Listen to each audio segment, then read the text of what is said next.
The mop hit the floor with a wet slap that echoed through the VIP corridor of Meridian Medical Center, droplets of dirty water spattering across polished marble that cost more per square foot than most people earned in a month. Marcus Williams stared at the wooden handle lying at his feet, watched a small puddle spread in the shape of something that might have been a question mark if he squinted hard enough and believed in signs. Pick it up. Victoria Sterling stood 3 feet away, white coat so pristine it seemed to glow under the halogen lights, arms crossed over her chest, in a posture that hospital staff had learned meant someone was about to have a very bad day. Behind her, 3 board members flanked her position like soldiers awaiting orders, their expressions carefully neutral, their eyes anywhere but on the janitor, whose dignity was currently being dissected in a public corridor. Marcus bent down slowly. His right hand trembled as it closed around the mop handle. The familiar shake that had ended his career and hollowed out his life now displayed for an audience of executives who saw him as part of the furniture. The tremor wasn't visible from a distance, just a slight quiver that most people missed, but up close it became impossible to ignore, a constant reminder that his body had betrayed him in ways that medicine couldn't fix. And next time, keep your daughter out of my restricted wing. Victoria's voice cut through the space between them with surgical precision, each word chosen to inflict maximum damage while maintaining plausible deniability.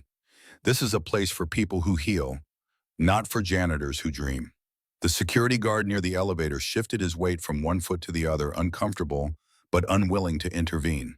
He'd seen this before the way Dr. Sterling used her authority like a scalpel, making incisions that left no visible scars but damaged something deeper than skin. His radio crackled with static, some minor incident on the 3rd floor that suddenly seemed like the perfect excuse to be anywhere else. Behind Marcus, pressed against the water fountain, with her back rigid and her shoulders hunched, Amara watched with tears streaming down her face. 9 years old and already learning that the world had hierarchies, that some people mattered, and others were just background noise in someone else's important day. Her hands clutched a worn notebook to her chest, pages filled with careful drawings of hearts and lungs, diagrams of the circulatory system copied from textbooks she'd borrowed from the hospital library, anatomical sketches, labeled in her 9-year-old handwriting, with terms that would challenge most adults. She'd been so proud of those drawings, had spent hours getting the ventricles exactly right, counting the chambers, tracing the flow of blood through valves whose names she'd memorized like poetry. She'd wanted to show her father what she'd learned, wanted to see his face light up the way it always did when she discovered something new about the human body, when she asked questions that proved she was listening, that she was learning, that she was becoming something more than the circumstance of her birth suggested she should be. Now she just wanted to disappear. Marcus said nothing. He gripped the mop handle tighter, willing his hand to stop shaking, forcing his breathing to stay level, even as rage built pressure behind his sternum, like fluid in a damaged lung. He'd learned silence in the army, learned that sometimes the only power you had was the power to endure without breaking, to absorb punishment, without giving your enemy the satisfaction of seeing you flinch. I asked you a question. Victoria stepped closer, her heels clicking against the marble with the sharp precision of a metronome, counting down to something inevitable. Why was your child in my research wing? She wandered off while I was cleaning the 3rd floor. Marcus kept his head down, his voice steady and quiet, the tone of someone who'd had this conversation before and knew exactly how it would end. Ma'am, it won't happen again. It won't happen again. Victoria repeated his words like they were contaminated samples she was examining under a microscope, her tone shifting from cold to contemptuous, with the ease of someone who'd perfected the art of making people feel small. Do you know what's in that wing? Equipment worth more than you'll earn in 10 lifetimes. Trials that could save thousands of lives. And your daughter was sitting on the floor touching things she has no business touching. She was reading a medical journal. Marcus lifted his head just enough to meet Victoria's eyes, a brief moment of defiance that he immediately regretted but couldn't quite suppress. Ma'am, she didn't touch any equipment. She was just reading. The laugh that escaped Victoria's throat contained no warmth, no humor, just the sharp edge of someone who'd spent so many years proving herself that she'd forgotten what kindness looked like. A janitor's daughter reading medical journals. What's next? She wants to be a surgeon. The words landed like stones in still water, ripples of cruelty spreading through the corridor. One of the board members, an older man with gray hair and tired eyes, looked away. Another checked her phone with sudden intense interest. The third maintained his neutral expression, the kind of professional detachment that came from years of watching people get hurt and deciding it wasn't his problem. She's interested in medicine. Marcus's jaw tightened, muscle bunching beneath skin, weathered by sun and stress, and too many nights of not enough sleep. I encourage her to learn. You encourage her. Victoria lowered her voice, stepping close enough that only Marcus could hear the venom in her words, the particular cruelty reserved for moments when witnesses weren't quite close enough to catch the details. Let me tell you something about encouragement. I grew up in this hospital. My father built it from nothing. I went to Harvard Medical School, graduated top of my class, spent 15 years proving I deserve to stand where I'm standing. That's what it takes, not reading journals on a dirty floor. She glanced at Amara, a look that lasted just long enough to make sure the girl saw it, to make sure she understood that she was being evaluated and found wanting. Some people are born to heal. Others are born to clean up after them. Teach your daughter the difference before she wastes her life on impossible dreams. Marcus's right hand trembled harder. He pressed it against his thigh, hiding the shake beneath his loose-fitting uniform, a motion that had become so automatic he barely registered it anymore. Is there anything else, ma'am? Victoria studied him for a moment that stretched too long, her eyes scanning his face with the clinical detachment of someone reading an X-ray. She saw the graying temples, the calloused hands, the uniform that hung slightly loose on a frame that had once carried more muscle, more weight, more presence. She saw nothing worth remembering. Just another faceless employee in a hospital full of people who existed to make her life easier. Just stay out of my way, both of you. She turned and walked toward the elevator, heels clicking their sharp rhythm against the marble. The board members falling into formation behind her like ducklings following their mother. The security guard had already vanished, his radio conversation about the third-floor incident apparently requiring his immediate personal attention.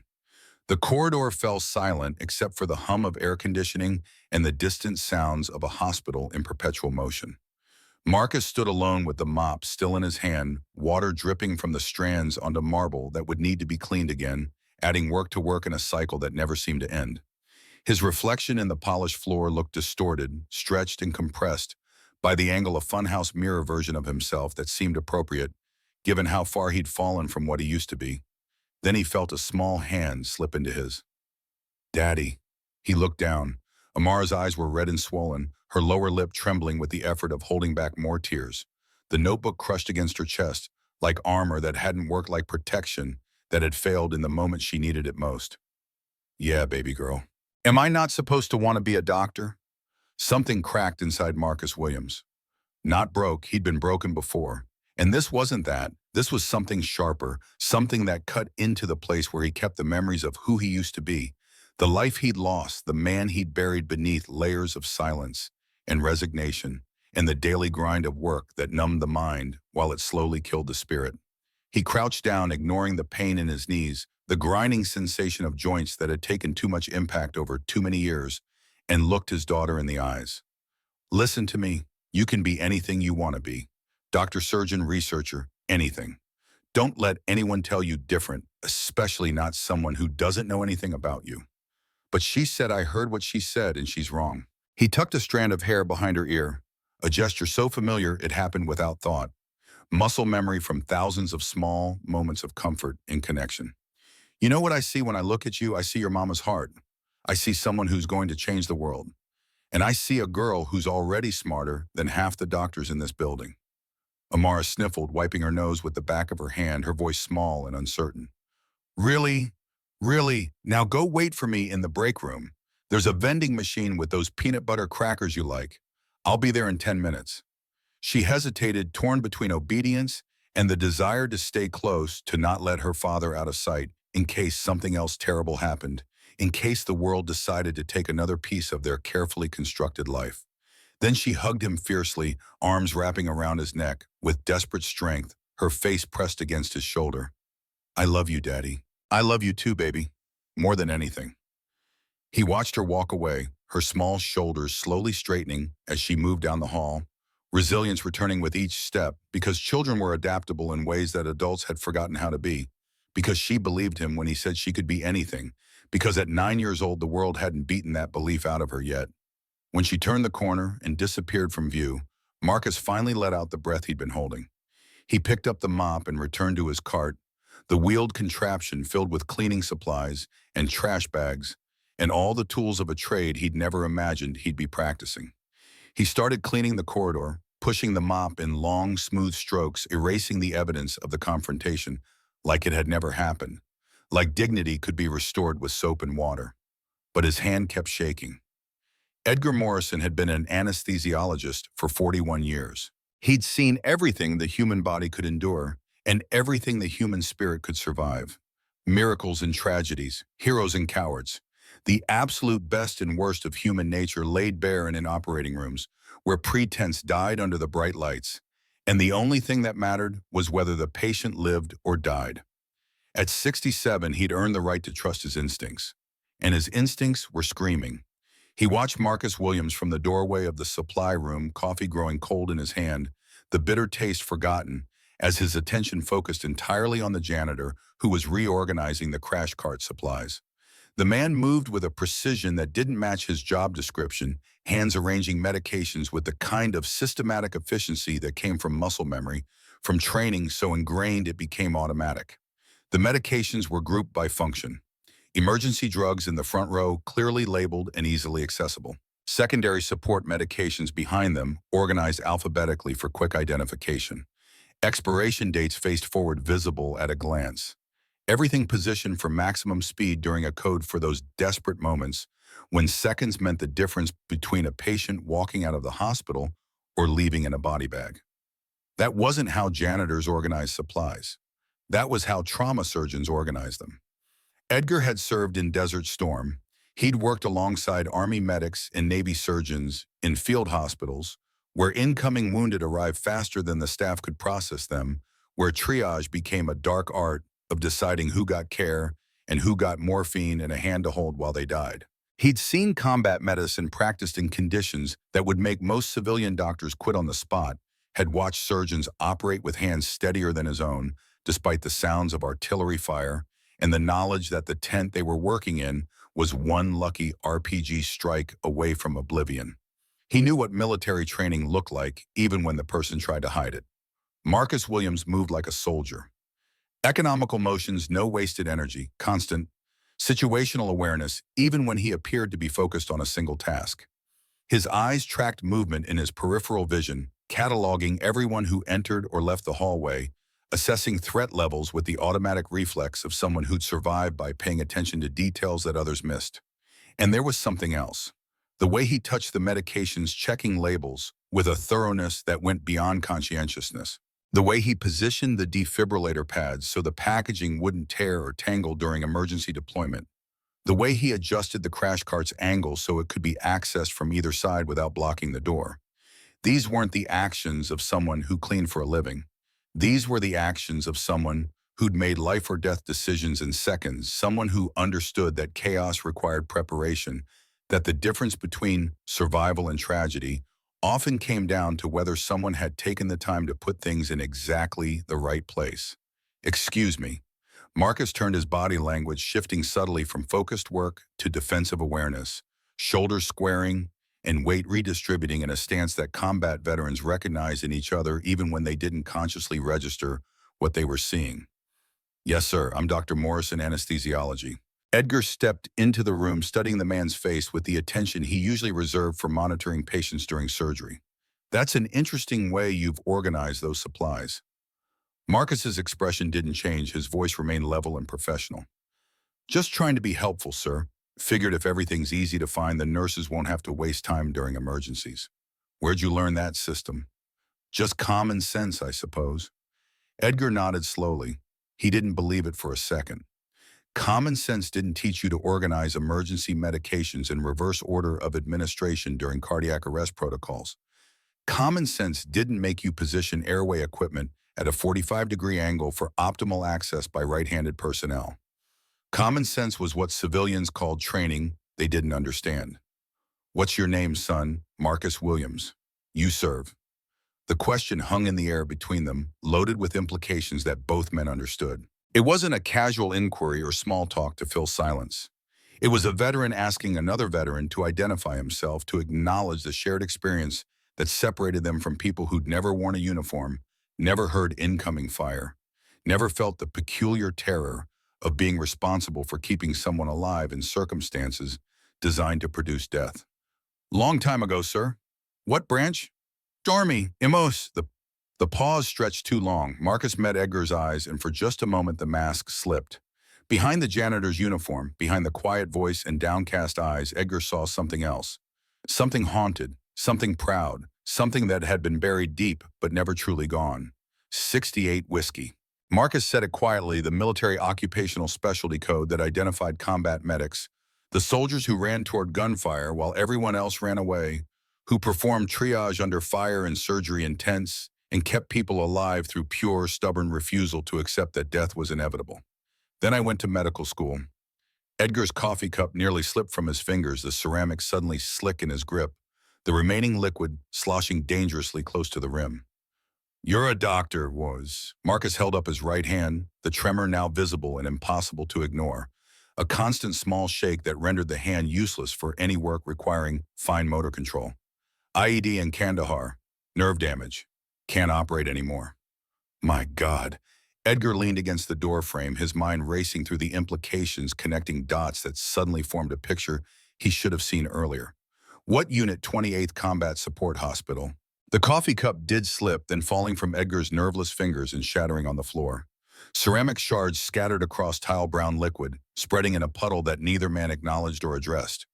Edgar stared at Marcus with an expression somewhere between shock and something that might have been reverence. The 28th CSH. His voice came out barely above a whisper, words pushing past a throat that had suddenly gone tight. The unit that he stopped his mind racing. There was a surgeon. They called him the Resurrector. Story was he saved more lives in one deployment than most doctors save in a career. Performed surgeries that should have been impossible, kept people alive through pure skill and stubbornness when everyone else had written them off. They said he disappeared after being wounded, just vanished without a word. Marcus was already on his knees picking up the broken pieces of the cup with hands that shook, but remained steady enough for the task, mopping up the spilled coffee with paper towels from his cart. Lots of stories about the war, sir. Most of them exaggerated. Look at me. Marcus stopped. Slowly he stood, the broken ceramic still in his hands, his eyes fixed on a point somewhere past Edgar's shoulder, the 1,000-yard stare that combat veterans developed and never quite lost. Edgar's voice was barely audible. You're him, aren't you? You're the one who saved Sterling. I don't know what you're talking about. Henry Sterling, 20 years ago, Kandahar province. He was volunteering at a refugee camp when militants attacked. Civilian doctor shot twice, should have died on that table. But some army surgeon kept him alive for 4 hours in a tent with failing generators and no blood supply, and incoming fire so close the surgical team could feel the concussions through the ground. Marcus said nothing.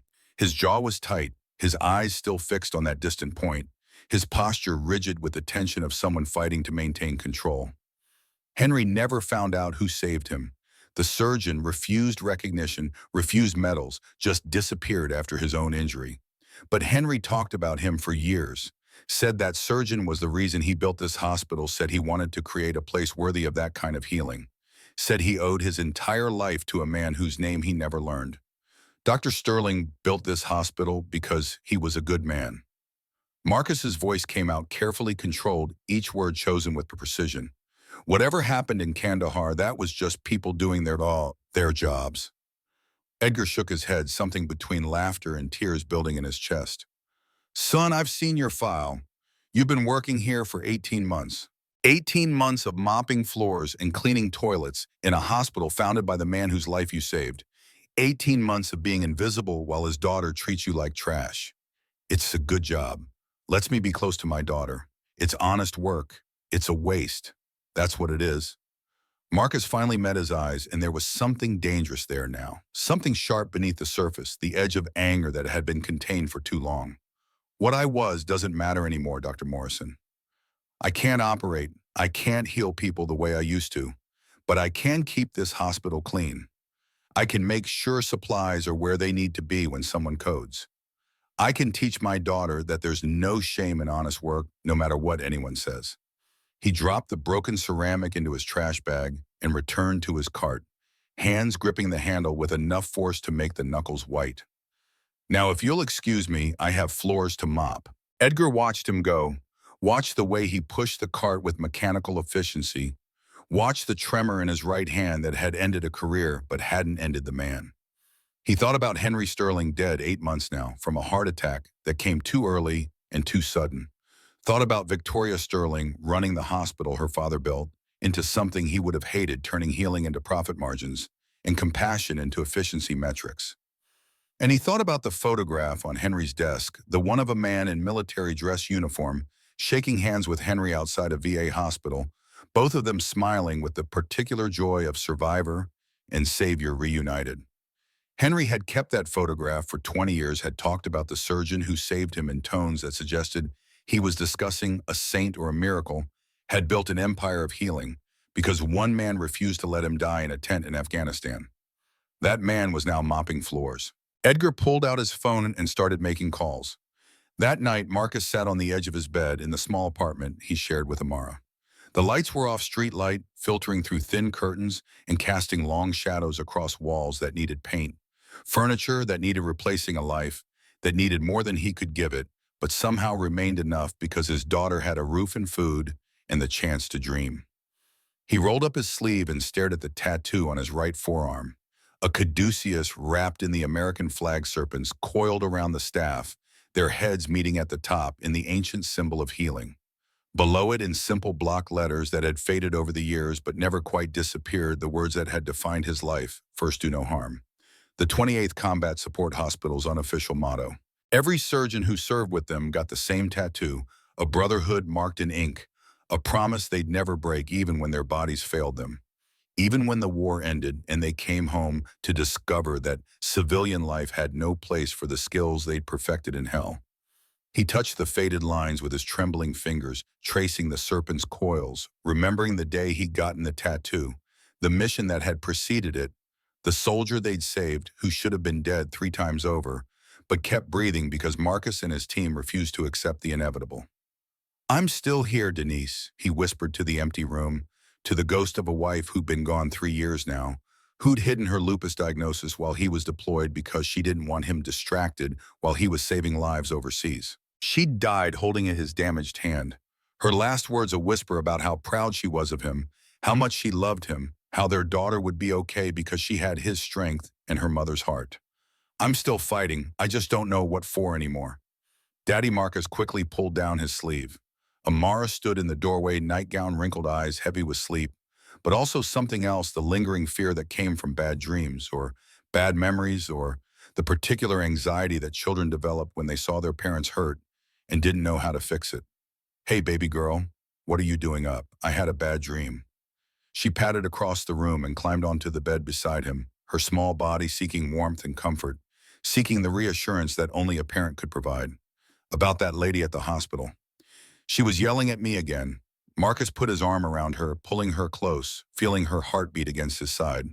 "That lady doesn't matter. She's going through some things. Doesn't give her the right to be mean, but it explains it." "What kind of things?" "Her daddy died about 8 months ago. He was the one who started the hospital. I think she's trying really hard to prove she can run it as good as he did, and when people feel like they have to prove themselves, sometimes they forget to be kind." Amara was quiet for a moment, processing this information the way 9-year-olds did, trying to understand adult emotions through the lens of childhood experience. "So she's hot and scared, and that makes her mean." Marcus smiled despite everything. "Yeah, baby, something like that. That's still not okay." "No, it's not." Amara snuggled closer, her voice dropping to barely above a whisper. "Daddy, were you a doctor?" Before his heart stopped. The question he'd been dreading, the truth he'd been hiding, not out of shame but out of a desire to let the past stay buried, to not burden his daughter with the weight of everything he'd lost. "What makes you ask that? Sometimes when I study my biology books, you know all the answers without looking. And the way you explained the heart to me last week, my teacher said I got things right that weren't even in our textbook." Marcus was silent for a long time, wrestling with how much to tell her, how much truth a 9-year-old could handle, How much of his pain should become her burden? I was in the army, he finally said. A long time ago, I learned some medical stuff there. Is that where you hurt your hand? He looked down at her, this small, brilliant, beautiful child who had her mother's eyes and his stubbornness, who noticed everything and understood more than she should have, to who was growing up too fast because poverty and loss had a way of accelerating childhood. Yeah, baby, that's where I hurt my hand. Does it still hurt sometimes? She reached out and took his trembling hand in both of hers, holding it steady, the way she'd learned to do when she was 6 years old, and first noticed that Daddy's hand shook, that something was wrong, that the world had damaged him in ways that hugs couldn't fix, but could at least make a little better. I'll be a doctor for both of us. The words came out with such certainty, such absolute conviction, that Marcus felt something break inside himself. Not cracked broke. The wall he'd built around his grief, around his shame, around all the years of hiding who he used to be and pretending that cleaning toilets was fulfilling, that he'd made peace with his circumstances, that he didn't wake up every morning and feel the absence of surgery like a phantom limb. I'll learn to do all the things you can't do anymore, and I'll make you proud. He pulled her close and held her tight, his damaged hand pressed against her back, tears streaming down his face that he didn't try to hide because his daughter deserved his honesty, deserved to see that pain was real, but didn't have to be the end of the story, that you could be broken and still be whole enough to love someone with your entire being. You already make me proud, every single day. They sat together in the darkness, father and daughter, the tattoo hidden beneath his sleeve, but the promise it represented still intact. First, do no harm. He couldn't operate anymore, couldn't save lives with his hands, couldn't be the surgeon he'd trained to become. But he could raise a daughter who would carry that promise forward, who would heal in ways he could only imagine now, who would prove that legacy wasn't about what you accomplished, but about what you inspired others to accomplish. That would have to be enough. Victoria Sterling stood in her father's office at 11 p.m., staring at the photograph on his bookshelf. The room hadn't changed since his death 8 months ago. Every item exactly where he'd left it, frozen in time like a museum exhibit dedicated to a man who'd built an empire and then abandoned her to run it without warning or preparation or the chance to say goodbye. His stethoscope still hung on the coat rack, leather worn smooth from decades of use. The tubing cracked in places, but never replaced because he'd insisted it still worked fine, and waste was a sin in a world where so many lacked access to basic care. His reading glasses sat on the desk beside a stack of medical journals. He'd never finish articles marked with his distinctive handwriting notes in the margins that she couldn't bring herself to read. The whole room smelled like him, coffee and old books and the sandalwood cologne he'd worn for 40 years. The scent so familiar it made her chest ache with a grief she refused to acknowledge, during business hours refused to let show, in front of board members who were already questioning whether a woman could run a hospital this size, whether she had the steel necessary to make difficult decisions. The photograph showed her father 20 years younger, shaking hands with a black man in military dress uniform. They stood outside a VA hospital, both smiling, her father's smile genuine, and grateful, the smile of a man who'd been given a second chance at life and knew exactly how precious that gift was. She'd asked about the photo once when she was 15, curious about the stranger in uniform, wondering why her father kept this particular image on prominent display when other family photos were relegated to albums or frames in less conspicuous locations. Her father had only said that a doctor saved his life once, that the experience reminded him why he went into medicine in the first place. He never elaborated. She never pressed. Now he was gone, and she was left with a hospital that was bleeding money, a board that questioned her every decision, and a photograph she didn't understand. "Who were you?" she asked the man in the picture. "And why did my father keep you on his shelf for 20 years? The photograph didn't answer. The dead never did. Victoria turned away and walked to the window, watching the city stretch out below her, lights glittering like scattered diamonds, each one representing someone's life, someone's story, someone's hope that places like Meridian could save them when their bodies failed and their time ran out. Her phone buzzed, a text from her assistant board meeting tomorrow at 9 a.m. They wanted to discuss the Q3 numbers. She closed her eyes. The numbers were fine. They were always fine because she'd learned to make them fine, cutting every program that didn't show immediate returns, firing every employee who couldn't justify their salary, squeezing every department until they ran on fumes in fear. The hospital was profitable. The shareholders were happy. The board couldn't complain about the bottom line. Her father would have hated what it had become. She thought about the janitor she'd humiliated that afternoon, the way he'd stood there silent and absorbing her cruelty without a word, the way his daughter had watched with tears that would probably become permanent scars on a child's understanding of fairness and justice. Victoria had been cruel because she could be, because showing compassion felt like weakness in a world that rewarded strength, because her father had been kind, and kind had gotten him nothing but a heart attack at 68 and a daughter who couldn't even fly home in time to say goodbye. She picked up the photograph again, studying the man in military uniform. Strong jaw, steady eyes, the kind of face that suggested he'd seen things that would break most people and kept standing anyway. Combat veterans had that look, that particular distance in their gaze that came from witnessing horrors that civilian life couldn't erase. "Whoever you were," she said to the image, "I hope you had a better life than my father did. I hope saving him was worth it." She put the photograph back on the shelf and walked out of the office, turning off the lights behind her. The photograph sat in darkness, keeping its secrets for now, waiting for the moment when truth would emerge and shatter the careful fiction that Victoria had built around her father's legacy. That moment was coming, sooner than anyone realized. 3 weeks passed. Marcus kept his head down, maintained his routine, stayed invisible. He cleaned the floors, organized supplies, did his job with the kind of meticulous attention that had once been applied to surgery, but now found expression in making sure the hospital functioned smoothly in ways that no one noticed until something was out of place.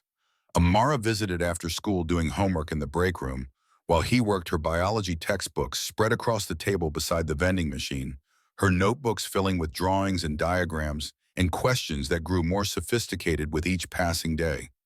She'd stopped mentioning Dr. Sterling, stopped asking about medical school, but she hadn't stopped learning.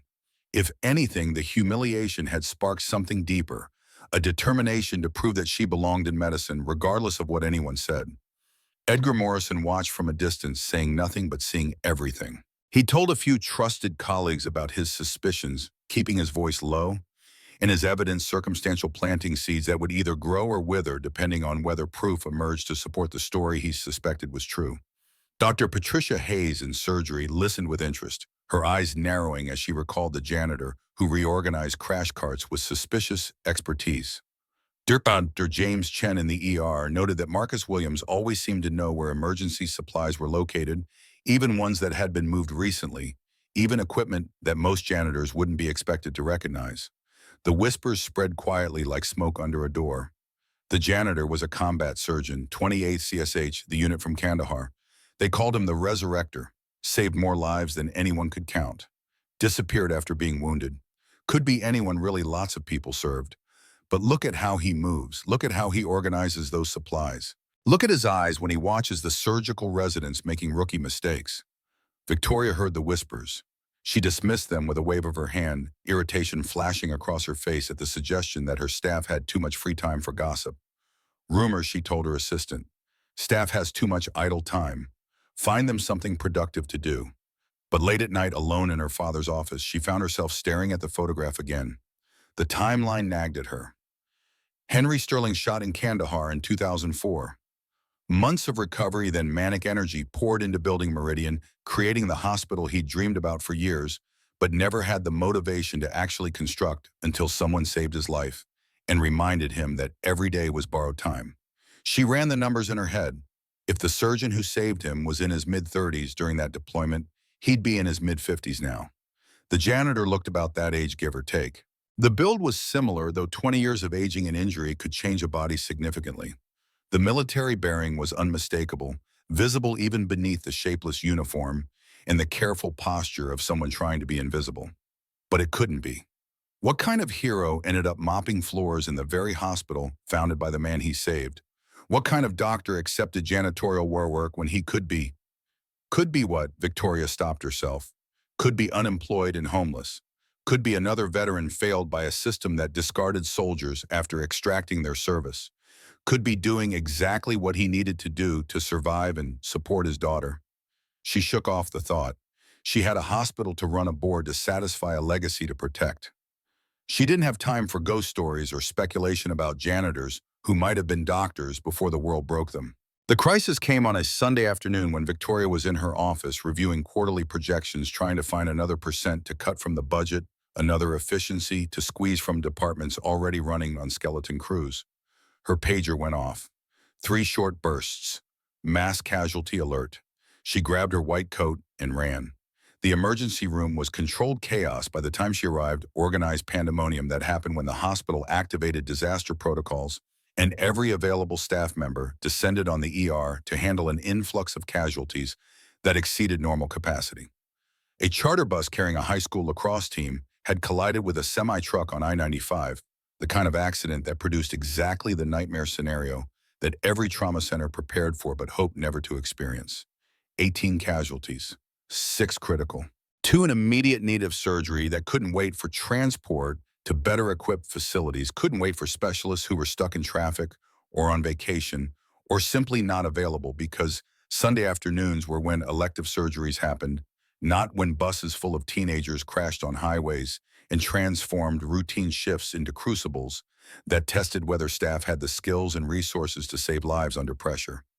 Victoria found Edgar Morrison in the hallway outside the trauma bays, his face gray, his hands shaking in a way that had nothing to do with age and everything to do with personal terror.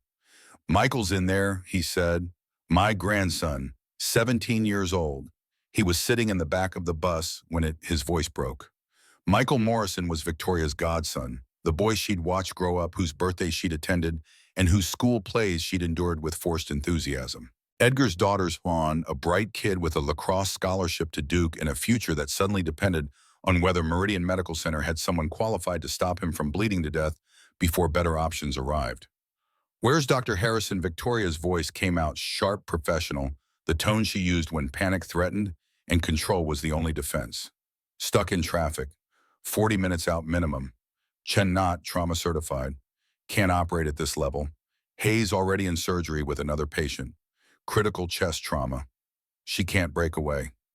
Victoria felt the walls closing in, pressure building in her chest like fluid in a damaged lung.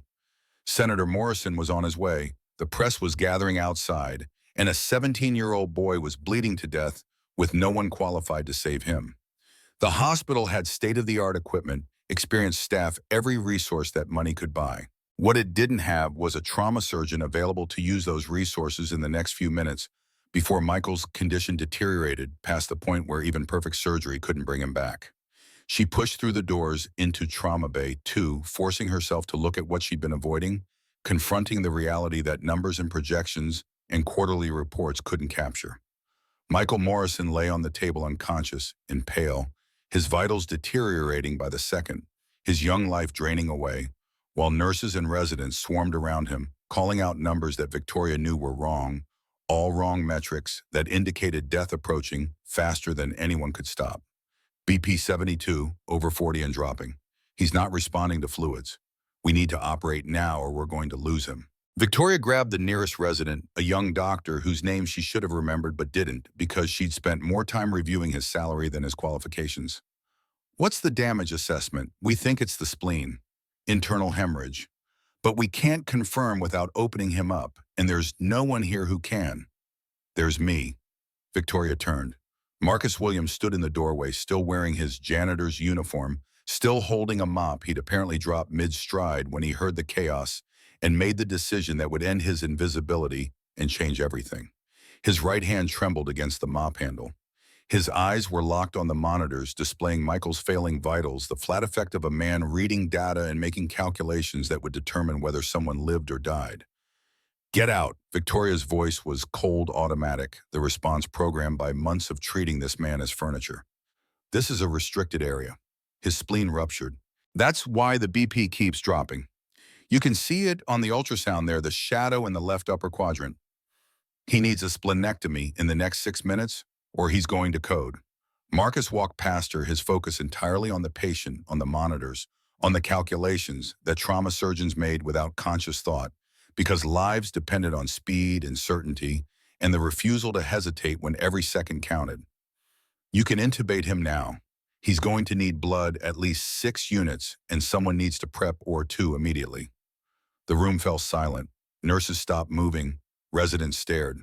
Victoria stepped toward Marcus, her voice low and dangerous, the tone that usually preceded someone being escorted from the building by security. "You're a janitor. You can't possibly. I was a trauma surgeon with the 28th Combat Support Hospital." His voice remained steady despite the tremor in his hand, despite the weight of revelation, despite knowing that this moment would end his anonymity and force him back into a world he'd spent years trying to leave behind. "I've done this exact surgery in a tent while mortars fell outside. I've done it with failing equipment and no blood supply, and patients who should have been dead before they reached my table. Your father was one of them." Victoria's world tilted. The walls seemed to shift, the floor unstable beneath her feet, reality rearranging itself around a truth she should have seen, but couldn't accept because it violated everything she'd built her identity around. "What did you say?" Henry Sterling. Kandahar Province, November 2004. He was volunteering at a refugee camp when militants attacked. 2 gunshot wounds, one to the abdomen, one to the chest. I operated on him for 4 hours in conditions you can't imagine. He lived because I refused to let him die.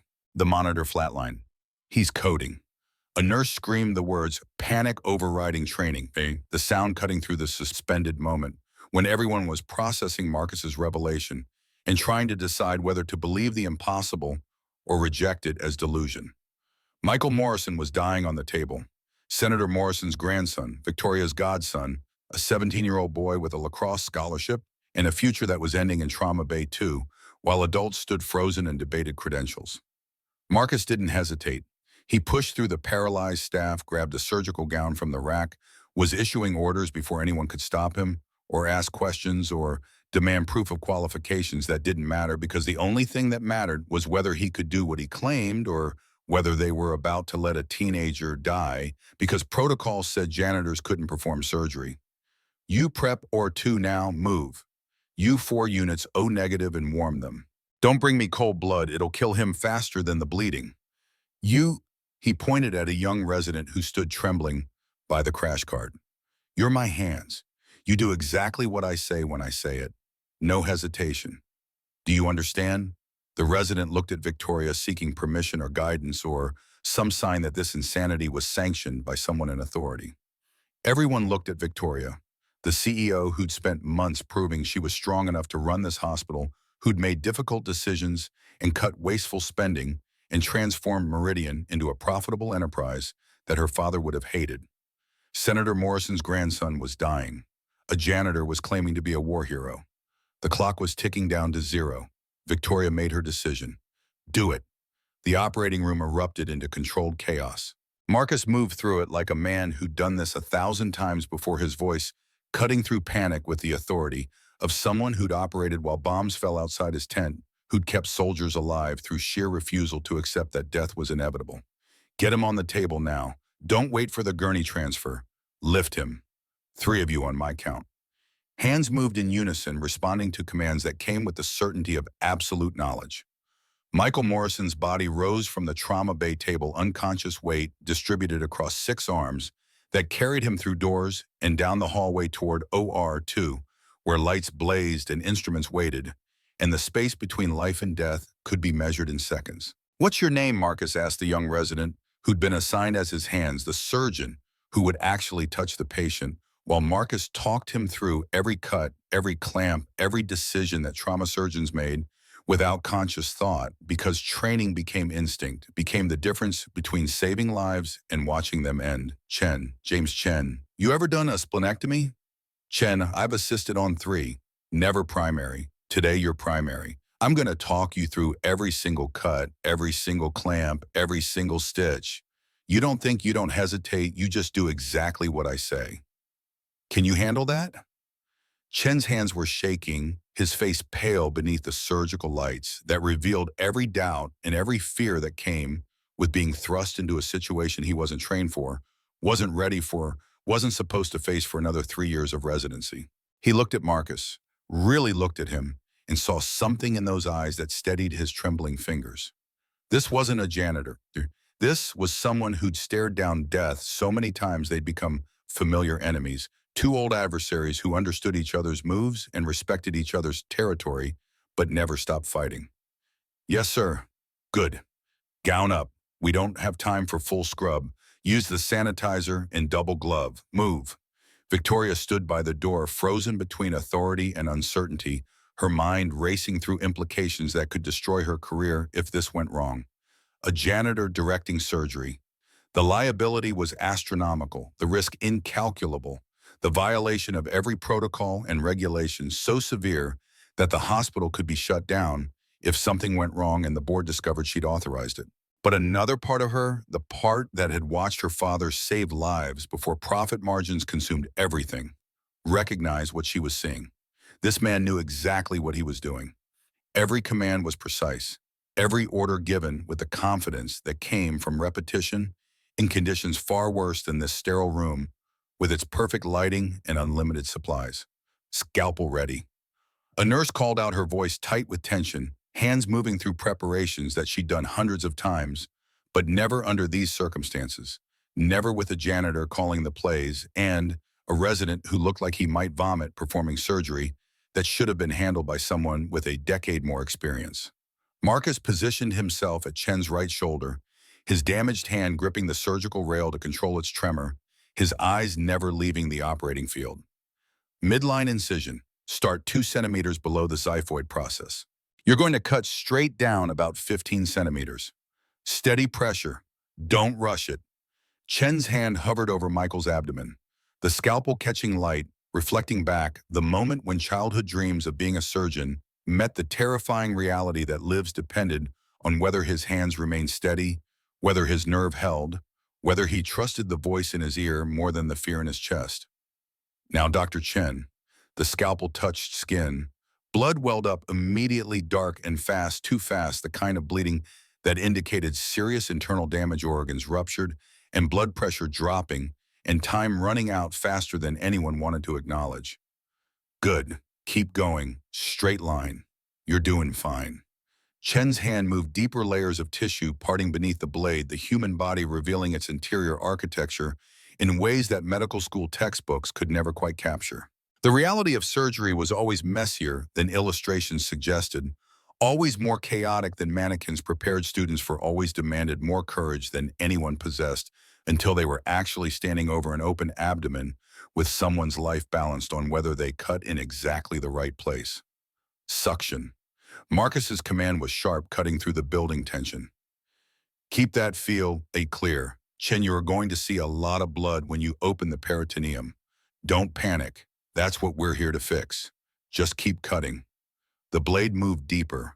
Blood flooded the cavity, dark and thick, more than should have been there, more than any amount of preparation could make seem normal. Someone in the room made a sound between a gasp and a sob, the involuntary reaction of someone watching a teenager bleed out in real time. Suction. Marcus's voice rose, authority cutting through panic. Get me better suction. And someone get another 4 units of O-negative warming. He's going to need it. The suction cleared enough blood to reveal the damage beneath. Michael's spleen was ruptured, torn almost in half by the blunt force trauma of the crash, blood pouring from the wound like water from a broken pipe, pressure dropping with each passing second, vitals screaming on monitors that announced impending death with numerical precision. His BP is dropping. 62/38. A nurse's voice carried the fear that numbers couldn't quite express, the knowledge that they were losing ground, that all the training and equipment and best intentions in the world couldn't stop a hemorrhage this severe unless someone with extraordinary skill intervened in the next few minutes. It's going to drop more before it gets better. That's normal. Stay focused. Marcus's voice remained steady, the calm in the center of the storm, the eye of the hurricane where air was still and sound was muted, and the only thing that mattered was the next step, then the next one, then the next one, until either the patient lived or they called time of death, and someone had to tell Senator Morrison that his grandson died because a hospital with every possible resource couldn't find a qualified surgeon on a Sunday afternoon. Chen, you see the splenic artery. That's our primary target. We clamp that, we stop the bleeding. Everything else is secondary. Chen's hands moved into the cavity-gloved fingers, navigating between organs that shifted with each breath. The ventilator forced into Michael's lungs, searching for the vessel that carried blood to a ruptured spleen the artery that needed to be clamped immediately, or this surgery would end before it truly began. I can't see it. There's too much blood. It's there. Trust me. Follow the superior border of the pancreas. The artery runs just above it. Suction swept through the cavity, again clearing enough blood for Chen to see what Marcus described. The anatomy textbook suddenly becoming real tissue and real blood and real consequences. If he made a mistake, if he cut the wrong vessel, or damaged the pancreas, or any of 100 things that could go catastrophically wrong. I see it. Good. Now here's where it gets delicate. You're going to isolate the artery first, then the vein. Don't rush. One wrong move, and we're dealing with a hemorrhage we can't control. His pressure is still dropping. 54/30. The nurse's voice carried a note of desperation, the sound of someone watching numbers that indicated death approaching faster than surgery could prevent it, vital signs that suggested maybe they were too late. Maybe Michael Morrison was already past the point where even perfect technique could bring him back. Stay with me, Dr. Chen. You're doing great. Isolate the artery. That's it. Now clamp it. Chen's hands moved with growing confidence. Muscle memory from 3 assisted surgeries suddenly activated by necessity, and the steady voice that talked him through each motion, like it was routine. Like 17-year-old boys bled out on operating tables every day, and this was just another case. Just another patient, just another life that depended on whether he trusted his training more than his fear. Good. You feel that? The bleeding's already slowing. It was true. The flood of blood was becoming a trickle. The hemorrhage that had threatened to kill Michael Morrison in minutes, now controlled by a simple clamp on the artery that fed his destroyed spleen. The room exhaled collectively, tension releasing just enough to let people breathe again. Vein next. Same technique. Careful around the pancreatic tail. You damage that, he's diabetic for life. Chen worked in silence. His breathing shallow, his focus absolute. His hands moving through steps that he'd watched senior surgeons perform, but never imagined he'd be doing himself, not for years, not until he'd completed residency and fellowship and accumulated the experience that separated good surgeons from dead patients. There's a bleeder at 7 o'clock. You see its small vessel, probably a short gastric. Clip it. Chen found the vessel, applied the clip, watched the bleeding stop with the satisfaction that came from solving one problem in a sea of potential disasters. Each small success built confidence, each correct decision-making, the next one slightly easier, the rhythm of surgery becoming familiar, even as sweat dripped down his face and his shoulders ached from maintaining position over the open abdomen. 20 minutes passed. 30.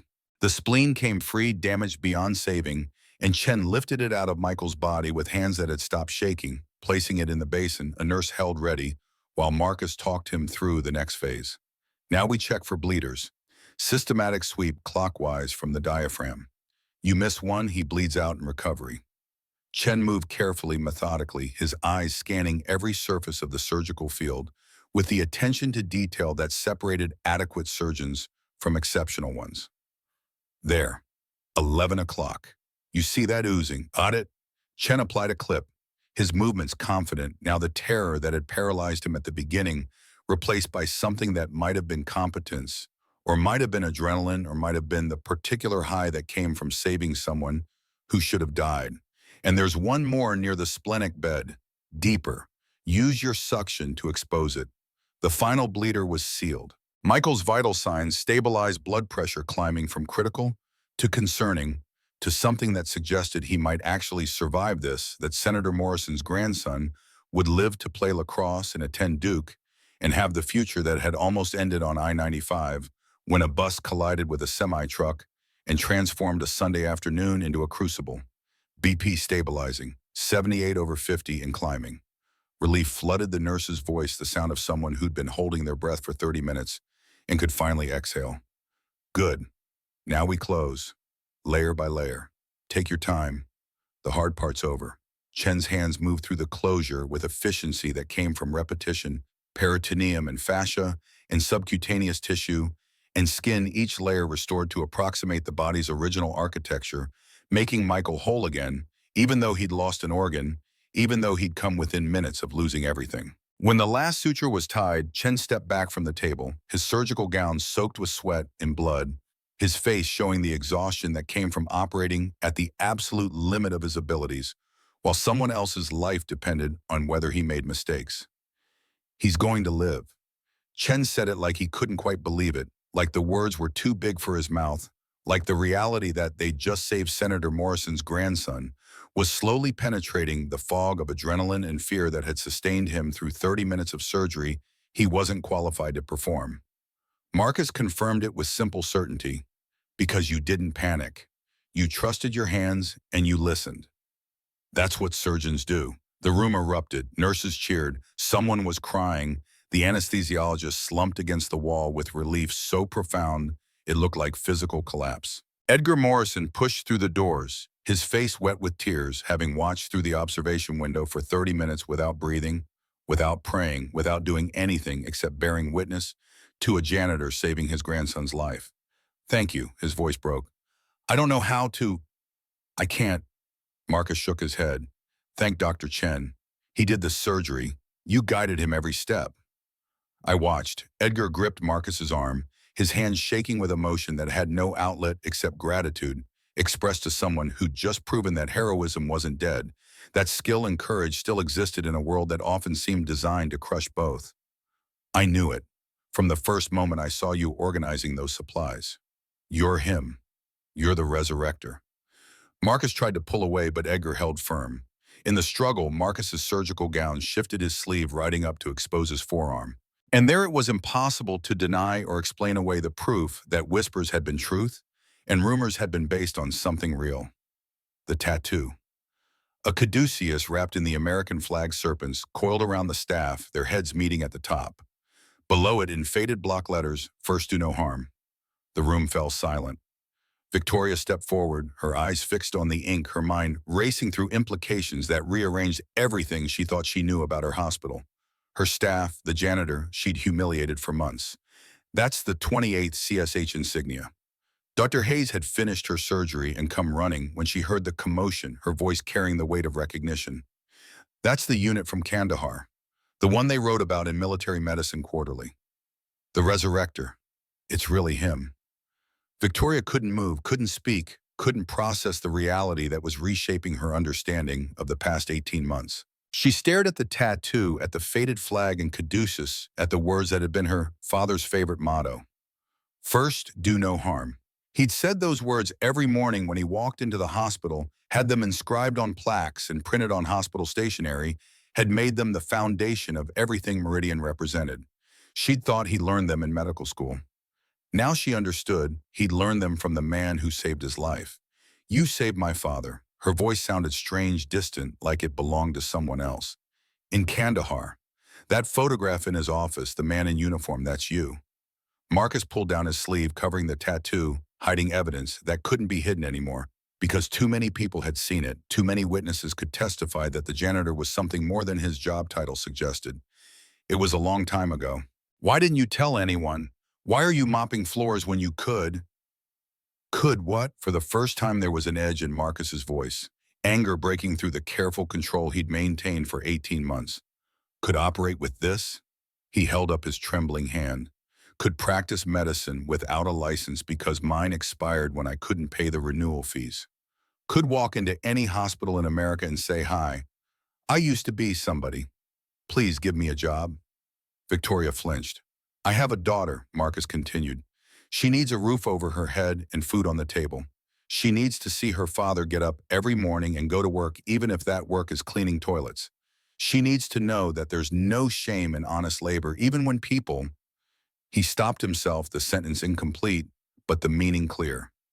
Even when people like me tell you there is.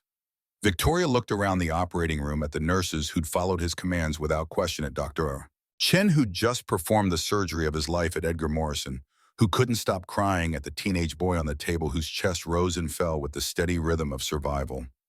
And she looked at Marcus Williams' janitor and hero, and the man her father had kept on his shelf for 20 years. We need to talk, in my office, after you've cleaned up. She turned and walked out before he could see the tears streaming down her face, before anyone could witness the CEO breaking down, before the mask she'd worn for 8 months cracked completely and revealed the grief and shame and desperate uncertainty beneath.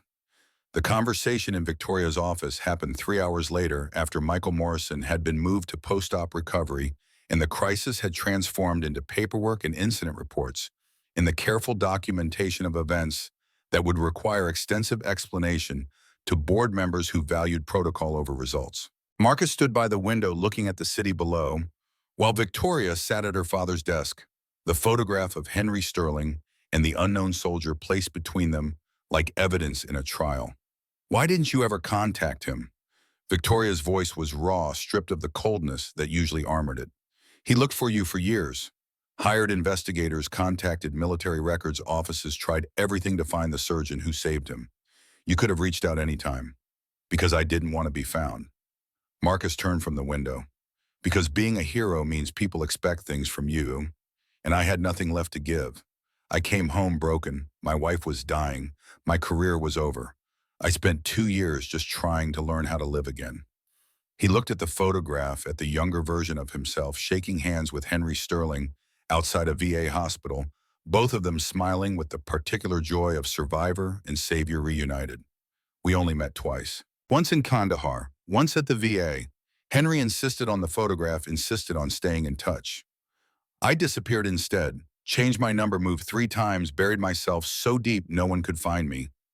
Why? Because being found meant explaining, and explaining meant reliving, and reliving meant he stopped searching for words that could capture what it felt like to come home from war, only to discover that home didn't exist anymore, that the person you used to be had died in the desert, and someone else was wearing your skin." Victoria picked up the photograph, studying the face of the man who'd saved her father, comparing it to the face of the janitor she'd humiliated for months. "He talked about you. Not often, not in detail, but enough. He said a surgeon saved his life under impossible conditions, said that surgeon taught him what medicine was really about, said he built this hospital because he wanted to be worthy of that sacrifice. Your father built this hospital because he was a good man who wanted to help people. He built it because of you." Victoria's voice cracked, years of grief and guilt and desperate uncertainty finally breaking through the walls she'd constructed. "He spent 20 years trying to live up to what you showed him that night. And I've spent 8 months destroying everything he created." The silence stretched between them, broken only by the sounds of the hospital beyond the office walls, the constant hum of machines and voices in medical crises that never stopped, that demanded attention regardless of whether anyone felt capable of providing it. "What do you want to do now?" Marcus asked. "I don't know." Victoria lowered her hands. Her makeup ruined her eyes red, the CEO facade completely shattered. "All I know is that you saved a boy's life today because you were brave enough to step forward when everyone else was paralyzed. And you did it even after I humiliated you. Even after I told your daughter she'd never be anything. Why? Why help me? I didn't help you. I helped Michael Morrison. And I did it because that's what healers do." Marcus moved to the desk, his trembling hand resting on the wood surface between them. "Your father understood that. He built this hospital because someone showed him that healing was about more than technique or credentials or profit margins.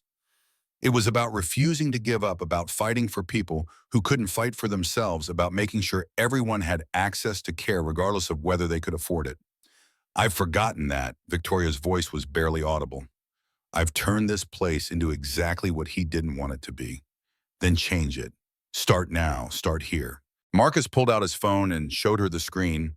A news article about healthcare disparities, children from poor neighborhoods who dreamed of medical school but couldn't afford application fees, talented kids whose potential died because nobody gave them chances. There are kids out there like Amara, kids who dream of being doctors but can't even think about medical school because they're too busy helping their parents make rent. Your father wanted to help people who couldn't afford care. Maybe it's time to help people who want to provide that care but can't afford the education. Victoria stared at the screen, her mind racing through possibilities. A scholarship program, more than that. A pathway. Mentorship, shadowing opportunities, real training from real doctors. Give them access that rich kids get automatically but poor kids never see. Your father would have loved that idea. Then let's make it happen. Honor his memory. Make this hospital about healing again instead of just profit. Victoria nodded slowly, something shifting in her expression, not just agreement, but something deeper, a decision being made that would reshape everything. I'm going to call an all-staff meeting tomorrow morning. I'm going to tell them what happened today. Tell them that things are going to change. Starting with you. What about me? You're not a janitor anymore. Effective immediately, you're a consultant, medical training, and safety advisor. We'll figure out the exact title later, but you're not cleaning another toilet in this hospital. Marcus shook his head. I don't need a fancy title. You'll have a salary that reflects what you're worth. And Dr. Chen is going to shadow you. He asked if you would teach him. I'm making it official. The all-staff meeting was held the following morning at 7 a.m. The auditorium packed with 300 employees who'd heard rumors about Sunday's surgery, about the janitor who'd saved Senator Morrison's grandson, about changes coming that nobody quite understood, but everyone sensed would be significant. Marcus stood at the back of the room, trying to remain invisible, old habits dying hard, while Victoria took the podium and transformed from the CEO who'd ruled through fear into someone who might actually deserve the legacy her father left behind. She told them everything. The surgery, Marcus's identity, her father's connection to the man who'd been invisible for 18 months. She apologized publicly for her treatment of Marcus, and Amara acknowledged that she'd lost sight of what Meridian was supposed to represent, announced the new Healing Futures program that would provide pathways for underprivileged youth interested in medical careers. The applause started slowly, then built to something overwhelming. 300 people standing and cheering, while Marcus stood frozen, unable to process the transformation from invisible to celebrated, from janitor to hero, from the man who'd spent years hiding to someone who could no longer escape his own history. Applications for the Healing Futures program opened 2 weeks later. Within a month, they had received over 500 submissions from young people across the city, kids from housing projects and immigrant families and single-parent households, teenagers who dreamed of medicine but never imagined those dreams could become reality. The selection committee chose 20 students for the first cohort, diversity of background and experience, valued as highly as grades or test scores. Marcus reviewed every application personally, looking for qualities that transcended academics, searching for the determination and resilience that would carry students through the challenges ahead. Destiny Washington was 13, with braids and glasses and eyes that missed nothing. Her grandmother had died of cancer the previous year, and Destiny wanted to become an oncologist, wanted to make sure other families didn't have to watch someone they loved waste away because treatment came too late, or wasn't aggressive enough, or gave up when the odds said hope was futile. Jalen Cooper was 15, tall and gangly, uncertain of his place in the world, but determined to honor his father, who died of a heart attack when Jalen was 7. He struggled academically but possessed an intuitive understanding of systems that Marcus recognized immediately, the kind of spatial reasoning that made excellent emergency medicine physicians, even when book learning came slowly. Maria Gonzalez was 14, the daughter of undocumented immigrants, fluent in 3 languages, and already serving as medical translator for family members who navigated emergency rooms without understanding English. She wanted to become a doctor so other immigrant children wouldn't have to carry that burden, wouldn't have to make life or death decisions about their parents' care before they were old enough to fully understand the stakes. The first session was held on a Saturday morning in the Learning Center that Victoria had commissioned, state-of-the-art simulation labs adjacent to the classrooms, filled with anatomical models and computers and resources that would make medical school students envious. Marcus stood at the front of the room, looking at 20 faces that represented hope and potential in the future of medicine, if they could be given the tools and opportunities and mentorship to transform dreams into reality. Welcome to Healing Futures. My name is Marcus Williams. I used to be a surgeon, now I'm something else, something I'm still figuring out. But I can tell you this: over the next several years, I'm going to teach you everything I know about medicine. And more importantly, I'm going to teach you everything I know about being a healer. Destiny's hands shot up immediately. What's the difference between medicine and healing? The question captured everything Marcus had been trying to articulate for years: the distinction that separated technicians from true physicians, the quality that his wife had possessed and that he'd spent his entire career trying to emulate. Medicine is a science. It's techniques and procedures and protocols. You can learn it from textbooks. But healing is an art. It's knowing when to push and when to step back. It's understanding that the person on your table isn't just symptoms. They're someone's mother, someone's child, someone with hopes and fears and a life that matters. Healing means treating the whole person, not just the disease. Destiny nodded, her expression thoughtful. My grandma died last year, cancer. The doctors were really smart, but they never looked at her when they talked. They just looked at charts. She said she felt like a number. The room absorbed her words, 20 young people confronting the reality that medicine could be practiced with skill, but without humanity. That technical excellence wasn't enough if patients felt invisible, if treatment became about protocols instead of people. Marcus spent the next 2 hours covering basics, program, structure, and expectations and the commitment required to succeed in medicine. But he kept returning to the deeper questions, the why beneath the what, the purpose that would sustain them through the inevitable challenges ahead. And as he watched these 20 students engage with the material, asking questions that revealed both their naivety and their potential, he felt something he hadn't experienced in years. Hope, not for himself, but for what these young people might become, for the lives they might save, for the way they might transform medicine by bringing diversity and experience and perspectives that the profession desperately needed. The phone call came 3 weeks into the program. Marcus was in the Learning Center reviewing lesson plans when his phone rang, an unknown number that he almost didn't answer because spam calls had become the background noise of modern life. Mr. Williams, this is Mrs. Patterson from Jefferson Middle School. I'm calling about Maria Gonzalez. There's been a situation. His stomach dropped, that immediate spike of adrenaline that came whenever schools called parents when authority figures used careful language that meant something terrible had happened, but they weren't quite ready to explain the full scope of the disaster. What kind of situation? Her family was taken into custody this morning by ICE. Maria was at school when it happened. She's here with me now, but she's not in good shape. Marcus was already moving, grabbing his keys, his mind racing through implications that extended far beyond a single family, touching the broader crisis of immigration enforcement that separated children from parents and destroyed lives in the name of policy. The drive to Jefferson Middle School felt endless traffic conspiring to delay him, every red light lasting longer than physically possible. When he finally reached the school and found Maria in the guidance counselor's office, his heart shattered at the sight of her. She sat hunched in a plastic chair, her eyes swollen from crying, her body shaking with sobs that had exhausted her beyond the capacity for words. When she saw Marcus, hope flashed across her face for just a moment before despair crushed it. The realization that even adults who cared couldn't fix everything, couldn't make immigration enforcement disappear, couldn't reunite families that policy had torn apart. Marcus knelt in front of her and made a decision that would change both their lives, a choice driven by the same instinct that had kept him performing surgery under fire, that had pushed him to step forward when Michael Morrison was dying, that defined who he was, regardless of job title or circumstances. You're coming home with me. Tonight you're safe, and tomorrow we start fighting to bring your family back together. Do you understand you're not alone in this? I promise you that. Maria collapsed against him, her tears soaking his shirt, her body trembling with relief that someone was showing up, that she wasn't facing this crisis by herself, that Marcus Williams would fight for her the way he'd fought for countless soldiers and patients, and everyone who needed someone to refuse to give up even when the odds said surrender was inevitable. As he held her and whispered reassurances that he wasn't sure he could keep, Marcus realized that this was what healing meant.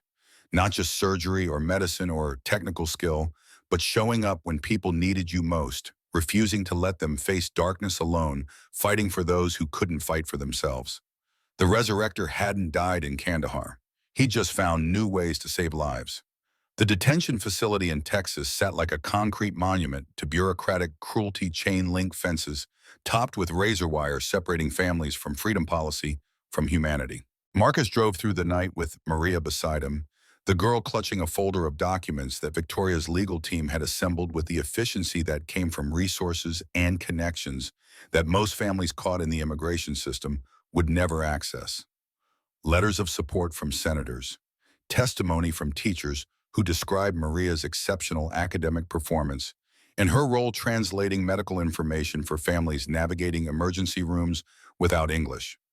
A formal offer of permanent foster care signed by Marcus himself, notarized and witnessed, making official what had already become reality in the 3 weeks since ICE had shattered the Gonzalez family's carefully constructed life.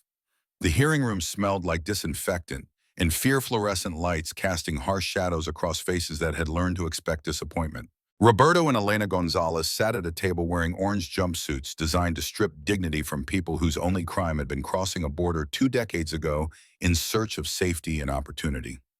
When Maria entered, Elena's carefully maintained composure shattered completely, her hand pressing against the glass partition that separated detained from free, tears streaming while she spoke her daughter's name like a prayer that might somehow change outcomes predetermined by systems that valued order over mercy. Marcus watched from the gallery, his chest tight with rage, at the casual cruelty of separating families, at the particular violence of using children as collateral damage in political debates about borders and belonging. He'd seen enough suffering in his life to recognize when systems were designed to break people, when policy became indistinguishable from punishment, when the machinery of government forgot that statistics represented human beings with stories that mattered. The judge entered. Lawyers argued. Hours passed while strangers debated whether Maria's parents deserved to remain in the country where their daughter was born, where they'd paid taxes for 20 years, where they'd built a life that immigration enforcement had demolished in a single morning raid that transformed neighbors into fugitives and homes into crime scenes. Victoria's legal team was formidable, presenting evidence with the precision that came from experience and resources. But the opposing counsel was equally skilled, citing precedents and statutes, arguing that exceptions couldn't be made regardless of individual circumstances because policy required consistency even when consistency produced outcomes that felt indistinguishable from cruelty. When Maria stood to speak, her voice carried the weight of someone far older than 14, someone who'd learned too early that the world divided people into categories and assigned value based on documentation rather than character. Your Honor, I was born in this country. I've never lived anywhere else. My parents brought me here when I was 6 months old because they wanted me to have opportunities they never had. They did everything right, and now they're being treated like criminals. Her voice cracked, but she continued, words tumbling out with desperate urgency. I'm learning to be a doctor. My dream is to help families like mine who can't afford health care, who don't speak the language, who fall through the cracks, but I can't do that if I lose my parents. They're everything I have. She looked directly at the judge. I'm asking you to see my parents as human beings. People who made mistakes decades ago because they were desperate and who have spent every day since trying to make up for it. Give them a chance. That's all they've ever wanted. The silence that followed felt endless. Then the judge spoke, his voice carefully neutral, revealing nothing. The court will take a brief recess to consider the testimony presented. Those 30 minutes felt like 30 hours. Marcus found Maria in the hallway, her body shaking with exhaustion and fear, and the particular terror that came from watching your fate decided by strangers who held absolute power over whether your family survived intact. He sat beside her without speaking, his presence the only comfort he could offer, the only promise that regardless of outcome, she wouldn't face the aftermath alone. When court reconvened, the judge's decision came wrapped in legal language that took seconds to deliver, but would echo through the Gonzalez family's life forever. After careful consideration, this court grants a stay of deportation pending further review. Roberto and Elena Gonzalez will be released with conditions including regular check-ins and travel restrictions. A full hearing on their status will be scheduled for 6 months from today. Elena collapsed against Roberto, sobbing with relief so profound it looked like physical pain. Maria stood frozen, unable to process that she'd won something she'd been terrified of losing, that her family would remain intact, at least for now, that 6 more months meant hope remained, even if the final outcome stayed uncertain. Thank you. She whispered it to Marcus as they left the facility hours later, her parents walking between them like survivors emerging from disaster, blinking in Texas sunlight that felt almost painful after weeks of fluorescent detention. For everything. For taking me in, for fighting for us, for showing me that good people still exist. Marcus wanted to tell her that he'd done nothing extraordinary, that basic human decency shouldn't feel like heroism, that a society that required gratitude for not separating families was a society that had lost its way. But she was 14 and exhausted and desperately happy, so he simply squeezed her hand and drove them home. 5 years passed.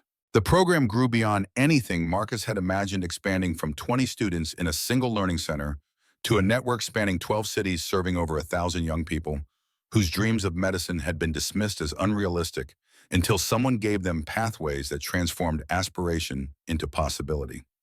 Corporate sponsors competed to attach their names to Healing Futures writing checks that made Victoria calculate how many more students could be served, how many additional cities could launch programs, how far the model could scale before quality diluted, and the personal attention that made the difference became impossible to maintain.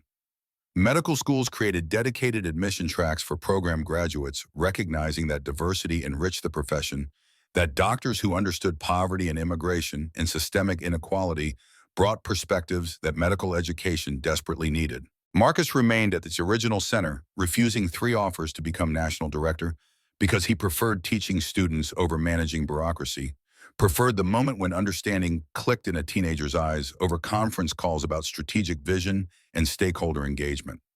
His title had evolved into something that sounded impressive on business cards but meant less than the reality of spending afternoons in simulation labs, talking students through procedures, evenings reviewing case studies, mornings answering questions that revealed both how much they'd learned and how much remained ahead. His right hand trembled worse now. Age and nerve damage had progressed to the point where writing required effort and holding coffee cups became exercises in concentration. But he could still teach, still mentor, still show up every day and demonstrate that value wasn't measured by what your hands could do, but by what your presence inspired others to accomplish. Victoria had transformed completely, stepping back from daily hospital operations to focus on foundation work, channeling her considerable talents into expanding healthcare access for communities that mainstream medicine had abandoned. She'd remarried a pediatrician named Thomas, who shared her passion for service, and they'd adopted 2 children from foster care, building the family that grief and ambition had prevented her from creating earlier. My father would have loved this, she told Marcus during the dedication ceremony for the new headquarters building, standing in a lobby that bore Henry Sterling's name, surrounded by photographs of students who'd graduated from the program and were now practicing medicine across the country. All of it. The program, the partnership, seeing his dream actually become something that changes lives. He would have been so proud. He's seeing it. Marcus said it with certainty that had nothing to do with religious belief and everything to do with understanding that legacy wasn't about consciousness, but about continuation, that Henry Sterling lived through every student they trained, every patient those students would eventually treat, every life saved, because someone had refused to accept that circumstances determined destiny. Dr. James Chen had become one of the hospital's most respected trauma surgeons, his hands now steady with the confidence that came from thousands of procedures performed, from countless lives saved, from the muscle memory that turned technique into instinct.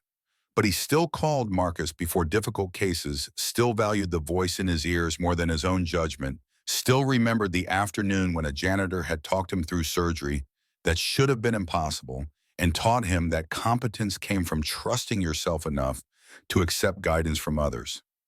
You made me who I am. Chen said it during his wedding toast, raising a glass to Marcus, who sat at a table near the back, uncomfortable with attention, but unable to refuse an invitation that came wrapped in affection and gratitude. Everything I've accomplished started with you believing in me when I didn't believe in myself. That's what teachers do. That's what healers do. The first cohort had scattered across the country, pursuing dreams that had seemed impossible 5 years earlier. Destiny Washington was finishing her 2nd year at Johns Hopkins, already publishing research on oncology protocols, already making the kind of contributions that would define careers and transform treatment. Jalen Cooper had become a paramedic, working the streets where he'd grown up, saving lives that might otherwise have been lost because emergency response in poor neighborhoods came slower and with fewer resources than in wealthy areas. And Maria Gonzalez had just received her acceptance to Harvard Medical School, full scholarship. Everything covered the call, coming on a Tuesday afternoon while she was studying in the Learning Center where her journey had begun. She'd screamed loud enough that Marcus heard from his office 2 floors away, her joy infectious enough that within minutes the entire building knew that one of their own had achieved something extraordinary. I got in. She burst into his office, waving the acceptance letter like a flag, her face radiant with happiness that came from working towards something for years and finally seeing effort translate into outcome. Harvard. Full ride. I'm going to be a doctor. Marcus stood and hugged her, this young woman who'd been 14 and terrified when ICE arrested her parents, who'd faced deportation hearings and foster care, and the constant uncertainty that came from existing in a system designed to make people feel temporary. She was 19 now, heading to one of the world's best medical schools. Her parents' deportation case finally resolved in their favor after 5 years of legal battles that Victoria's lawyers had sustained long after most families would have given up. Your parents must be proud. They're throwing a party this weekend. Tamales and music and probably too much crying. My dad's already planning a speech. She laughed, wiping her eyes. You have to come. They want to thank you properly. After everything you did, taking me in, fighting for us, showing me that I could become something, even when everything seemed impossible. The party filled the Gonzalez apartment with noise and warmth, and the particular joy that came from celebrating victories earned through years of struggle and uncertainty. Roberto cried 3 times during a speech, talking about the man who'd saved his family, who'd given his daughter a future, who'd shown them that America still contained people who valued humanity over policy. Elena moved through the crowded space, making sure everyone had enough food, her face glowing with pride that her daughter would become a doctor, that the sacrifices had been worth it, that the fear and the separation and the years of uncertainty had led somewhere that justified the pain. Marcus sat in the corner, watching his trembling hand resting on his knee, his chest tight with emotions that had no single name, but felt like pride mixed with grief, mixed with the bittersweet recognition that he'd built something that would outlast him. Amara appeared beside him, holding a plate of food, 14 years old now, tall and gangly, caught between childhood and adulthood, already accepted into the hospital's junior residency track as the youngest student in program history. You okay, Daddy? You look tired, always tired. That's what happens when you get old. You're not old, you're experienced. She handed him the plate. Maria's success is your success. You know that, right? Every student who makes it, who becomes a doctor, who saves lives, that's you. That's your legacy.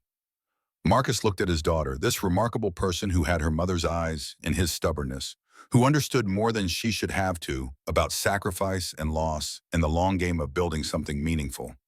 Legacy feels like a word for people who are done. I'm not done yet, I know, but someday you will be. And when that day comes, I want you to know that you changed everything. For me, for Maria, for all of us. She leaned against him. I'm going to be a surgeon, the best one. I'm going to do all the things you can't do anymore. And every time I operate, I'm going to hear your voice in my ear telling me to stay calm, to trust my hands, to never give up on someone who's still fighting. The tears came without warning, emotion, overwhelming control, years of holding everything together suddenly becoming too much to contain. Marcus pulled his daughter close, his damaged hand pressed against her back, and let himself cry for everything he'd lost and everything he'd found, for the career that ended and the purpose that emerged, for the wife who died too young and the daughter who carried her forward. The Sterling Williams Center for Medical Education opened on a Saturday morning in June, the ceremony drawing governors and senators and hospital administrators from across the country. The building was glass and steel, modern architecture, designed to inspire, with simulation labs and classrooms and research facilities that represented everything medical education could become when money and vision aligned it. Marcus stood at the podium, looking at faces that ranged from curious to skeptical to openly admiring, preparing to deliver a speech he'd written and rewritten a dozen times before Amara finally told him to just speak from his heart, because audiences could detect authenticity and everything else was performance that served the speaker more than the listeners. 20 years ago, I operated on a man in a tent in Afghanistan. His name was Henry Sterling. He was a civilian doctor volunteering at a refugee camp, and he'd been shot trying to protect children from militia fighters. He should have died. The equipment was failing, the conditions were impossible, and I was running on no sleep and pure stubbornness. But I refused to let him go. His voice carried through the space, steady despite the tremor in his hand, clear despite the emotion that threatened to overwhelm him. Henry Sterling survived. He came back to this country and built a hospital dedicated to healing people who couldn't afford to be healed. He spent the rest of his life trying to make the world better than he found it. And he kept a photograph on his shelf for 20 years, a photograph of the surgeon who saved him, even though he never found out that surgeon's name. Victoria was crying in the front row. Edgar Morrison beside her, Dr. Chen, and Dr. Hayes, and dozens of others whose lives had intersected with Marcus's journey from soldier to surgeon to janitor to something else entirely. Something that defied easy categorization, but felt like the culmination of everything he'd survived and learned. I didn't save Henry Sterling because I wanted recognition. I saved him because that's what healers do. We show up. We do the work. We refuse to give up even when giving up would be easier. He looked at Amara, her white coat crisp and new, her face radiant with pride and love, and the particular joy that came from watching someone you admired become vulnerable enough to tell truth that mattered. But here's what I've learned in the years since that night in Kandahar. Healing isn't just about surgery. It's not about fancy equipment or medical degrees or impossible saves.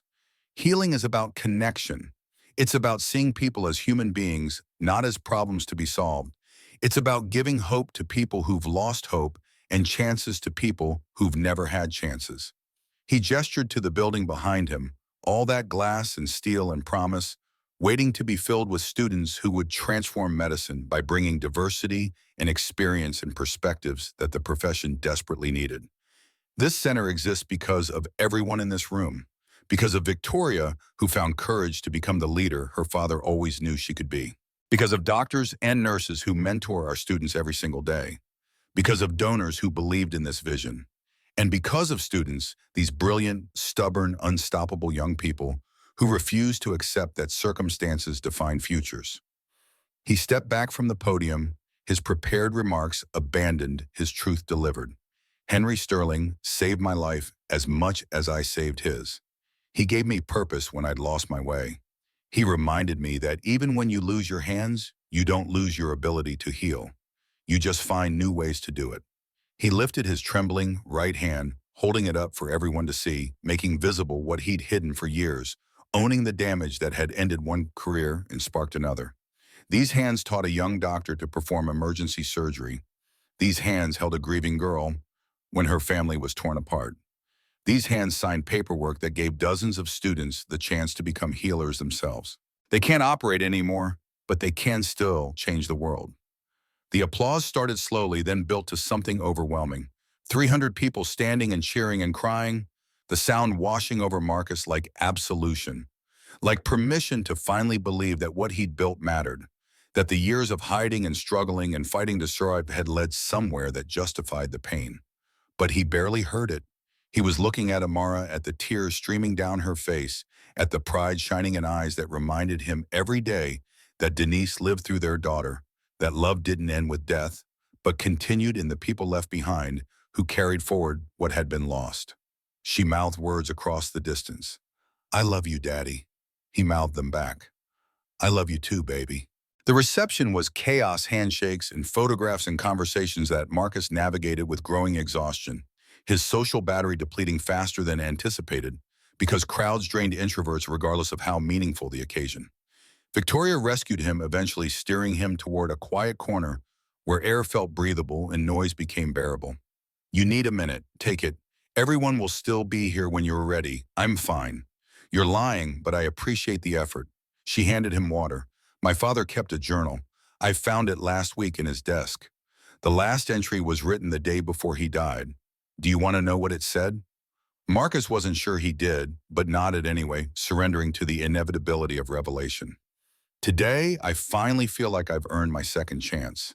The hospital is doing what I always dreamed it would do. Victoria is ready to carry on, even if she doesn't know it yet. And somewhere out there, the surgeon who saved me is living his own life, hopefully knowing that his gift wasn't wasted. I wish I could find him. I wish I could tell him that everything I've built, I built because of him. But maybe it's better this way. Maybe heroes are meant to be remembered, not found." Victoria's voice was thick with emotion. He was wrong. Heroes are meant to be found. They're meant to be celebrated, and they're meant to keep doing the work even when it hurts. That's what you're doing. That's what we're going to do together. She squeezed his arm. "Now drink your water and get back out there. You've got a legacy to celebrate." Marcus drank the water and returned to the reception, navigating conversations and accepting congratulations, and slowly beginning to believe that maybe this was real. Maybe he had actually built something that would outlast him. Maybe the years of suffering and loss and grinding survival had produced something that justified the cost. The sun was setting when he finally escaped to the parking lot, exhausted and overwhelmed and desperately needing silence. He sat in his car without starting the engine, watching light fade from the sky, thinking about Henry Sterling and Denise and all the people who'd shaped him without living long enough to see what their influence had produced. His phone buzzed. A text from Amara. Come home soon. I'm making dinner. And before you ask, no sugar in anything this time. I learned my lesson. He smiled despite exhaustion, typing back. On my way. Save me some even if it's terrible. The drive home took 20 minutes through city streets that had become familiar over years of repetition, landmarks that marked the geography of a life rebuilt from ruins. When he walked through the apartment door, Amara was waiting with dinner that actually looked edible, her cooking skills having improved through practice and determination, and the stubborn refusal to accept that some things were too difficult to master. They ate together, talking about the ceremony, about Harvard, about the students who'd reached out to thank Marcus for changing their lives, about the future that stretched ahead, bright with possibility, even as his hands shook worse, and his body reminded him daily that time was finite and legacies were all anyone left behind. What happens now? Amar asked it the way children did, assuming adults had answers even when questions were too big for certainty. Now we keep going. We show up tomorrow and the day after that and the day after that. We teach the next class of students. We help the next family in crisis. We save the next life that needs saving. And when we can't do that anymore, then someone else will. Someone we trained, someone we inspired, someone who heard our story and decided they wanted to be part of something bigger than themselves. He looked at his daughter. That's what legacy means. It's not about what we accomplish. It's about what we leave behind. And what we leave behind is hope. Amara hugged him fiercely, her arms tight around his waist, her head pressed against his chest. I'm going to make you so proud. Every patient I save, every life I change, it's going to be because of you. It's going to be because of you. I just showed you the door. You're the one who walked through it.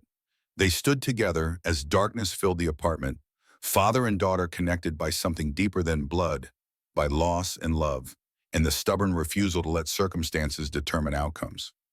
Outside, the city continued its endless motion in people getting sick and getting better, and finding their way to places where hope still existed and healing remained possible. Marcus Williams had lost his ability to operate. He'd lost his wife, his career, his sense of purpose. He'd spent years mopping floors in a hospital where he'd once been invisible, hiding from a past that felt too painful to remember and too important to forget. But he'd never lost the thing that mattered most, the belief that healing was possible, that people could change, that even the most broken among us could still make a difference. He'd proven it with his life, and now others would prove it with theirs. His trembling hand would never stop shaking. The scars on his heart would never fully heal. But Marcus Williams had found his way home, not to a place but to a purpose, not to a title but to a truth. Healing wasn't about what you could do with your hands. It was about what you were willing to do with your heart. And his heart broken and battered and still beating after everything had room enough to heal the world, one student at a time and one family at a time, one life at a time, until the day came when someone else would carry the work forward and his legacy would become their beginning. That was enough. That was everything.